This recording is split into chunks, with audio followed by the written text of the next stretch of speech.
कैसा लगता होगा जब आप योग्य नहीं हो और आपको लगता हो कि आप योग्य हो। हाँ, लाइन थोड़ी चेंज कर दी है मैंने, क्योंकि एक्चुअल लाइन ये है कि कैसा लगेगा जब आप योग्य हो और लोग आपकी योग्यता को ना पहचाने। लेकिन कुछ केसेस में इसका ठीक उल्टा होता है। लोगों को लगता है कि वो वर्ल्ड क्लास प्लेयर है, लोगों को लगता है कि भाई अगर वो अपने आप को वर्ल्ड मीडिया के सामने रखेंगे और सामने वाले लोगों की बेइज्जती करेंगे या फिर जो क्लब उनको ओन करता है उसको नीचे दिखाएंगे तो बहुत सारे क्लब्स उनके लिए खड़े हो जाएंगे।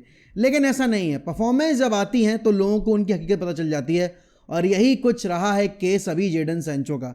आज रात में चेल्सी को खेलना है यहाँ पर आपकी रियल बेटिस के अगेंस्ट कॉन्फ्रेंस लीग के फाइनल में, और अभी तक जेडन सैंचो का जो फ्यूचर है एट चेल्सी वो डिसाइड नहीं हुआ है। अब आपको याद होगा जब लास्ट समर में यहाँ पर जेडन सैंचो चेल्सी गए थे तो उनके कॉन्ट्रैक्ट में एक क्लॉज डाला गया था जो कि था ऑब्लिगेशन टू बाय। अब चेल्सी ने उस ऑब्लिगेशन टू बाय के क्लॉज को फुलफिल ना करने का डिसीजन लिया है अभी तक, अगर रीसेंट रिपोर्ट्स की माने। और ये एक वजह रही है क्यों यहाँ पर चेल्सी 5 मिलियन का कंपेंसेशन या फिर एक वो कहते हैं ना कि पनिशमेंट फी पे करके जेडन सैंचो को वापस यूनाइटेड भेजने को तैयार है। अब ये वही जेडन सैंचो हैं जिनको लेकर भाई चेल्सी फैंस बहुत एक्साइटेड थे। चेल्सी फैंस ने बोला था कि हम बनाएंगे जेडन सैंचो को। यूनाइटेड ने जेडन सैंचो को खराब किया है। वो जब डॉर्टमंड गया था तब उसने बहुत अच्छा परफॉर्म किया था, बट लोग ये भूल गए कि आपने जो डॉर्टमंड में उसकी परफॉर्मेंस देखी थी वो चैंपियंस लीग में देखी थी। रेगुलर अगर आपने बुंदेसलीगा के मैचेस देखे होते तो आपको पता चलता कि वो बंदा कितना यहाँ पर अभी खराब परफॉर्म कर रहा था, और चैंपियंस लीग में भी सिर्फ 2 गेम्स में परफॉर्मेंस आई थी। अब चेल्सी में वो आया है। अगर आप देखोगे बड़े मैचेस की परफॉर्मेंस या फिर उन मोमेंट्स में परफॉर्मेंस जहां पर he should have stepped up, ऐसा नहीं रहा है। डिफेंसिव वर्क रेट के मामले में जो जेडन सैंचो की प्रॉब्लम्स आपके इतने सारे सालों से चली आ रही हैं वही रही हैं, एंड मेन इशू रहा है एटीट्यूड का। अब आपको पता है यहाँ पर अगर जेडन सैंचो इतने ही टॉप क्लास टैलेंट होते तो मैन सिटी जैसा क्लब जो कि यहाँ पर आप देख रहे हो यंगर टैलेंट्स के ऊपर इतना बड़ा गैम्बल खेल रहा है, वो क्यों जेडन सैंचो को जाने देता। अगर पेप गार्डियोला में जेडन सैंचो के अंदर, अगर पेप गार्डियोला को जेडन सैंचो के अंदर वो टैलेंट दिखाई देता, वो हंगर दिखाई देता, तो वो क्यों डॉर्टमंड वाला जो मूव था वो फैसिलिटेट होने देते। बट प्रॉब्लम ये कि जेडन सैंचो के अंदर टैलेंट बहुत ज़्यादा है, लेकिन उस टैलेंट को फुलफिल करने की जो इच्छा है, जो यहाँ पर एक डिज़ायर है, वो बिल्कुल नहीं है। अब क्या होगा इस फ्रीडम फाइटर का ये तो कह पाना मुश्किल है, बट फॉर श्योर अगर जेडन सैंचो को चेल्सी रिटेन नहीं करती है, चेल्सी का परमानेंट बेसिस पर साइन नहीं करती है, तो भाई एक बात मान के चलो, इससे बड़ी बेइज्जती कुछ नहीं होती कि आप यहाँ पर 2 क्लब में गए लोन स्पेल के लिए, आपको बहुत हाइप किया गया लेकिन आपने परफॉर्मेंस डिलीवर नहीं किए, और अल्टीमेटली दोनों ही उन क्लब्स ने आपके ऊपर ट्रस्ट करने से मना कर दिया, जो एक पॉइंट ऑफ टाइम पे आपको एक प्रीमियम साइनिंग की तरह देख रहे थे। अब चेल्सी के लिए 25 मिलियन देना कोई बहुत बड़ी बात नहीं है जेडन सैंचो के लिए, लेकिन वो एक ऐसे प्लेयर के ऊपर क्यों यहाँ पर गैम्बल खेलना चाहेंगे 25 मिलियन का, जहां वो उनको रिटर्न्स प्रॉमिस नहीं कर रहा है, जहां वो उनको एक राइट प्रोफेशनल जो एटीट्यूड है वो प्रोवाइड नहीं कर रहा है। तो whatever will happen with Jadon Sancho, I think अगर वो चेल्सी में रुकेंगे चेल्सी को फायदा नहीं होगा, लेकिन जेडन सैंचो जरूर फायदा होगा, because he will be playing in champions league and he will be earning shit loads of money.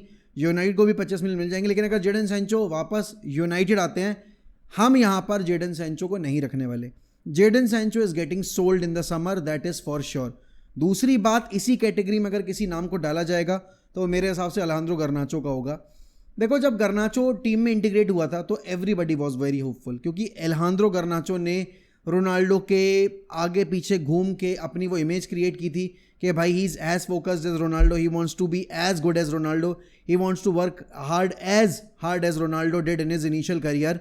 लेकिन जब बात आई यहाँ पर प्रोफेशनल बिहेवियर शो करने की तो गर्नाचो ने बहुत डिसअपॉइंट किया। आपको याद होगा एक पूरा थ्रेड है जो मैं आपके सामने पढ़ना चाहूँगा, वो मैंने यहाँ पर ट्वीट भी किया था, एंड दैट इज समथिंग जो आई थिंक अगर आप अब इस पॉइंट ऑफ टाइम पे देखोगे तो बिल्कुल सेंस बनाता है। ये ट्विटर अकाउंट पर एक थ्रेड डाला गया है, let's make one thing clear, Alejandro Garnacho did this to himself, mistakes after mistakes in social media have consequences and the last one with his brother was enough for Amorim and the club. April 2024 में पहला incident हुआ था ये, जब Ten Hag was the manager, हम FA cup के final में पहुंच गए थे। Garnacho liked 2 Matt Goldbridge posts that criticized Ten Hag after he was substituted at halftime against Bournemouth। याद होगा आपको वो मैच, और राइट आफ्टर दैट यहाँ पर Garnacho ने सोशल मीडिया पे जाकर आपके सबसे बड़े जो यूनाइटेड क्रिएटर हैं अगर आप देखोगे पूरे ग्लोब लेवल पे, मार्क गोल्डब्रिज के वो 2 ट्वीट्स लाइक कर दिए थे, जब यहाँ पर उन्होंने क्वेश्चन किया था टेन हैग के टैक्टिक्स को कि उन्होंने क्यों यहाँ पर Garnacho को सब्सटीट्यूट किया। उसके बाद यहाँ पर टेन हैग ने 1-2 दिन बाद ये रिवील किया प्रेस कॉन्फ्रेंस में कि गर्नाचो ने पूरे स्क्वाड से और मैनेजर से अपोलोजाइज किया है और अब वो सारी चीज़ों से वो मूव ऑन कर चुके हैं। फिर सितंबर 2024 आता है, नए सीजन की शुरुआत थी, सेकंड मंथ में मैं एंटर कर रहे थे। Garnacho liked Fabrizio's IG post of Cristiano Ronaldo criticising Ten Hag who was still manager at the time. अब आप ये देखो कि आई नो कि गर्नाचो आइडलाइज रोनाल्डो एंड ठीक है, आपको एक प्लेयर पसंद है, आप उसको आइडलाइज कर रहे हो, लेकिन आप अपने क्लब के अगेंस्ट और अपने आप मैनेजर के अगेंस्ट कैसे जा सकते हो? सोशल मीडिया पे ये सारी हरकतें, और ये चीज़ मैं कह रहा हूँ अगर रोनाल्डो किसी और क्लब में रहकर भी करते तो भी ये चीज़ टॉलरेबल नहीं थी। चाहे आप किसी क्लब के लिए करो, चाहे आप लीग 2 के किसी क्लब के लिए कर लो, या प्रीमियर लीग के किसी क्लब के लिए कर लो, या फिर आप किसी भी व्हाट्सएवर क्लब के लिए कर लो, ये किसी भी एंड पे टॉलरेट नहीं की जानी चाहिए थी उस टाइम पर भी। बट उसके बाद क्या हुआ कि 10 Hag सैक हो गए, तो इन बातों पे ज़्यादा लोगों ने ध्यान दिया नहीं। अब दिसंबर 2024 आता है, 1 month under Amorim and Garnacho has liked another post criticizing Lisandro Martinez, his own current club and international teammate. I think this is the lowest of the lows, क्योंकि आप यहाँ पर अर्जेंटाइन हो, आपका जो डिफेंडर जिसके बारे में ये पोस्ट किया गया था वो अर्जेंटाइन था, क्रिटिसाइज किया गया उसको उस पोस्ट के ऊपर, और गर्नाचो ने उस पोस्ट को जाके लाइक कर दिया।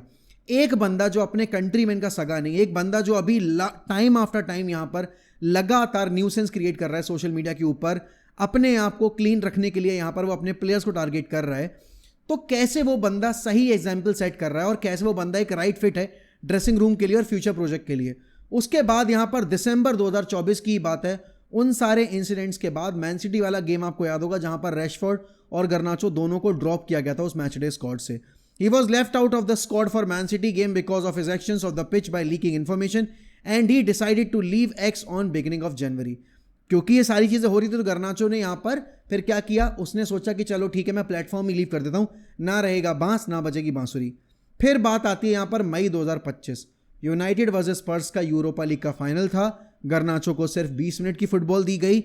गर्नाचो ने सबसे पहली चीज़ जो उस फाइनल के बाद इंटरव्यू में बोली जाकर वो ये थी, आई डोंट गेट कि कैसा ऐसे हो सकता है कि मैं पूरे सीजन खेलूं और फाइनल वाले दिन मुझे सिर्फ 20 मिनट दिए जाएं।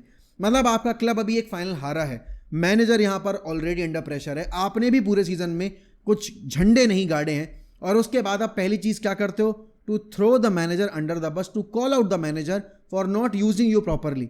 मतलब आपकी टीम एक फाइनल हारी है, रेदर देन आप ये चीज़ बोलो कि हाँ यार वी डिसअपॉइंटेड यू, और इस सीजन में हमने प्रीमियर लीग में भी डिसअपॉइंट किया, बाकी कप कॉम्पिटिशन में भी डिसअपॉइंट किया, और एक जो इवेंट था हमारे पास जिससे हम कुछ सैल्वेज कर सकते थे, हमने उसमें भी लेट डाउन किया पूरे क्लब को, आपको। वहां पर वो ना बोल के उन्होंने अपना एंड रखा, and I think this was the saturation point कि कोई मैनेजर क्यों इतना ज़्यादा नॉनसेंस यहाँ पर टॉलरेट करेगा। एक अनप्रोफेशनल बंदा जो टाइम एंड टाइम अगेन अपने ही क्लब के अगेंस्ट जाकर, अपने ही टीममेट्स के अगेंस्ट जाकर बोलता आ रहा है। And let me make this thing very very clear, Alejandro Garnacho is not Lamine Yamal. Alejandro Garnacho is not Phil Foden. Alejandro Garnacho is not even Marcus Rashford. Alejandro Garnacho is nowhere near the talent of Mason Greenwood. Alejandro Garnacho is no Jamal Musiala. Alejandro Garnacho is not Cole Palmer. So whatever Alejandro Garnacho was thinking in his head of himself, or whatever he thinks of himself in his head, he's not that guy. He is a player that has got some decent talent, लेकिन वो talent किसी काम का नहीं है अगर वो एक राइट एटीट्यूड के साथ नहीं आ रहा है। तो एक क्लब जो कि अभी अपने वर्स्ट फेज में चल रहा है, वो ऐसे प्लेयर्स को, ऐसे डीवास को बिल्कुल यहाँ पर एंटरटेन नहीं कर सकता। This is the high time United have to take a stand against players जो यहाँ पर खुद को अपने आप से छोटा समझते हैं और अपने आप को क्लब से बड़ा समझते हैं, अपने आप को मैनेजर से बड़ा समझते हैं। एंड सर एलेक्स की वो कोट 2013 में जो दी थी ना उन्होंने, वो बार बार मुझे याद आती है, that at a point where a player thinks he's bigger than the manager, he's bigger than the club, he's no longer the right fit for that particular club. And especially उन्होंने ये quote किया था for Manchester United, that at a point where a player thinks that he's bigger than the United manager or he's bigger than the Manchester United club in itself, he is not fit to wear that jersey anymore. And right now, if you ask me, Alejandro Garnacho has been loved by millions. Alejandro Garnacho has been adored by millions. सोचो United के fan base ने उसको Ronaldo का song दे दिया, तुम समझ रहे हो? That is the biggest respect गर्नाचो could ever gain in his life, in his entire career. वो चाहे अगले 20 साल भी खेल जाए, इससे बड़ा यहाँ पर कॉम्प्लीमेंट उसके करियर कुछ नहीं मिलेगा कि जो एक वक्त पे सॉन्ग रोनाल्डो के लिए गाया जाता था, वो सेम सॉन्ग यहाँ पर ओल्ड ट्रैफर्ड फेथफुल्स ने गर्नाचो के लिए डेडिकेट कर दिया। क्यों? क्योंकि उनको लगा ये बंदा सीरियस है, उनको लगा ये बंदा यहाँ पर रोनाल्डो ने जो क्लब के लिए किया था वो बंदा करके जाएगा। लेकिन नहीं, Garnacho is not even half serious football player as compare to Ronaldo जब वो अर्ली डेज में आया था एट मैनचेस्टर यूनाइटेड। जितना कुछ रोनाल्डो ने सहा था उसका अगर 50% भी गर्नाचो ने सह लिया होता तो अभी तक गर्नाचो अपना 50% गेम अप कर लेते। That is what I am talking about. This current generation is a generation full of unserious players and softies और डीवाज, क्योंकि यहाँ पर इनको क्रिटिसिज्म लेनी नहीं आती है। इनको अगर कोई मैनेजर कॉल आउट करता है तो इनको ये अपनी बेइज्जती लगती है। Rather than improving their game they focus on these many things. अब आप अगर मुझसे यहाँ पूछोगे, बहुत सारे एग्जाम्पल्स हैं जिनको इससे ज्यादा क्रिटिसिज्म मिली है लेकिन उन्होंने कभी भी ये लाइन क्रॉस नहीं की। उन्होंने कभी भी जाकर अपने टीममेट्स को, अपने क्लब को, अपने मैनेजर को अंडर द बस थ्रो नहीं किया। इसका परफेक्ट एग्जाम्पल हमारे ही क्लब में है एक सेंटर बैक जिसको लिटरली इन सब के कंपैरिजन में, चाहे आप रैशफोर्ड की बात करो, चाहे आप सेंचो की बात करो, चाहे आप गर्नाचो की बात करो या किसी और प्लेयर की बात करो, इवन रास्मुस हॉलैंड, इसके कंपैरिजन में I think 50x 10x 100x यहां पर ज्यादा गाली पड़ी है and that was Harry Maguire. But Harry Maguire has been a thorough professional. उसने कभी भी वो लाइन क्रॉस नहीं की। आप समझ रहे हो ना मेरी बात, मैं क्या कहना चाह रहा हूं। एक फुटबॉल प्लेयर एक क्लब के लिए अगर खेल रहा है, there will be days where he will be called out. There will be days जहां पर लोग अपना फ्रस्ट्रेशन शो करेंगे because you are not playing for free, you are taking a certain amount of money. And फिर उसी point of time पे यहां पर जब प्लेयर्स इस तरीके से बिहेव करते हैं, you know that these players are not fit enough to wear your jersey. और अब यहां पर अगर मैं बात करूं एक और प्रोफेशनल की, अगर आप एंटनी के बारे में बात करोगे, एंटनी ने जितनी गालियां खाई उतनी आधी, उसकी आधी भी यहां पर रैशफोर्ड ने या आपके सेंचो ने, आपके यहां पर गर्नाचो ने नहीं खाई है। क्योंकि एंटनी को वो 100 मिलियन के प्राइस टैग पे जज किया जाता है, उसके टैलेंट को लेकर नहीं, उसके वर्क रेट को लेकर नहीं, लेकिन क्योंकि हमने यहाँ पर 100 मिलियन पे किया उसके लिए, तो उस एक चीज़ के लिए उसको जज किया जाता है। और फिर वही एंटनी यहाँ पर जब क्लब छोड़ के भी गया तब भी कभी उसने यहाँ पर बैड माउथिंग नहीं की against the club, against the manager और against the fans. That is what you want from the player, right. अब यहाँ पर यूनाइटेड को टफ कॉल्स लेने पड़ेंगे बिकॉज अगर टफ कॉल्स नहीं लोगे आप उसी लूप में फंसे रहोगे। एम्बेमो की साइनिंग यहाँ पर हो सकती है, बहुत बड़ा चांस है यहाँ पर कि एम्बेमो को साइन कर ले Manchester United. I am hopeful यहाँ पर कि माथाइस कुनिया की डील भी फाइनलाइज हो जाएगी अभी कमिंग डेज में। यूनाइटेड यहाँ पर जो डील प्रपोज कर रही है वुल्स के लिए वो ये है कि हम आपको ओवर द नेक्स्ट 5 सीजन्स यहाँ पर जो मनी है वो पे करेंगे। देखो कोई क्लब इतना बेवकूफ़ नहीं है कि वो 62 मिलियन का जो आपका कोट आपने कर रहे हो रिलीज क्लॉज ट्रिगर करने का, वो आपको 5 सीजन का टाइम देगा वो पे करने के लिए। वो आपको कम जो ज़्यादा टाइम दे सकते हैं वो हो सकता है 1.5 साल दें या 2 साल मोस्ट प्रोबेबली। आपको by the end of 2026-27 season यहाँ पर पूरा अमाउंट पे करना पड़ेगा and I think 4 windows are enough to pay that amount. और मेरे ख्याल में यूनाइटेड अगर सेल से पैसा जनरेट करती है वो पैसा पे कर सकते हैं। बात अगर आएगी लियम डेलिप की, तो लियम डेलिप के केस में यहाँ पर यूनाइटेड तो मैं चाहता ही हूँ कि वो बैटल हार जाए, वो ट्रांसफर नेगोशिएशन हार जाए, बिकॉज मैं नहीं चाहता कि हम एक और इनएक्सपीरियंस प्लेयर के ऊपर वो गैम्बल खेलें। हम ऑलरेडी रास्मुस हॉलैंड के ऊपर वो गैम्बल खेल के पछता रहे हैं। मैं चाहूँगा कि हम वो गैम्बल यहाँ पर अगर खेलना है तो experience player like Victor Osimhen के ऊपर खेलें। लोग बोलेंगे कि ओसिमेन का एटीट्यूड इशू है। कौन से एटीट्यूड इशू की आप बात कर रहे हो, मुझे ज़रा बताओ। नेपोली ने उसको रेशियली अब्यूज किया था, हाँ ठीक है, उसने यहाँ पर आके फिर न्यूसेंस क्रिएट किया, बट आई थिंक उसको भी राइट था वो चीज़ करने का। और कुछ पॉइंट ऑफ टाइम तक मैंने भी चीज़ एग्री की थी कि हाँ भाई he won't be the right fit, but right now beggars can't be choosers मेरे भाई। We are the beggars and we can't choose कि यहाँ पर हमें ओसिमेन चाहिए नहीं चाहिए। आप बताओ कौन सा एक्सपीरियंस प्लेयर है जो यहाँ पर आपको आने के लिए रेडी होता दिख रहा है without the European football. I am not even talking about the Champions League football, I am talking about European football in general. Conference league भी चलेगी बट कौन है, कोई नहीं है। Only and only Victor Osimhen is the guy जो यहाँ पर शायद आ जाए, क्योंकि अगर आपको थोड़ा अपना ईगो सोलो करना पड़े, अगर आप उसको पैसा देना पड़े 12 मिलियन पर season as the salary, I think we should go for it because there is no way United can think about improving their performances without having a proper goal scorer. एक गोल स्कोरर नहीं होगा तो football matches कैसे जीतोगे। यहाँ पर बातों से बताशे नहीं फूटते हैं, आपको गोल स्कोर करने पड़ेंगे and for that you need to have a proper goal scorer. Hold up play के मामले में yes gyökeres is better, I know Ruben Amorim को एक बेटर होल्ड अप प्ले वाला बंदा चाहिए, लेकिन इस पॉइंट ऑफ टाइम पे आप क्या बोल सकते हो, Liam Delap is the right fit और Hojlund can carry that job for you, Zirkzee can do that. We need goal scorers and Osimhen I think is the right guy. gyökeres is not gonna come because obvious सी बात है उसके सामने Arsenal का offer है जो कि champions league खेल रही है, इस साल वो सेमीफाइनल तक गए थे, तो डेफिनेटली यहाँ पर gyökeres के ऑप्शंस ओपन है और वो वहीं जाएगा। सेस्को को लेकर भी आई थिंक सेस्को के लिए अगर आर्सेनल एंटर करेगी तो Arsenal might get his signature.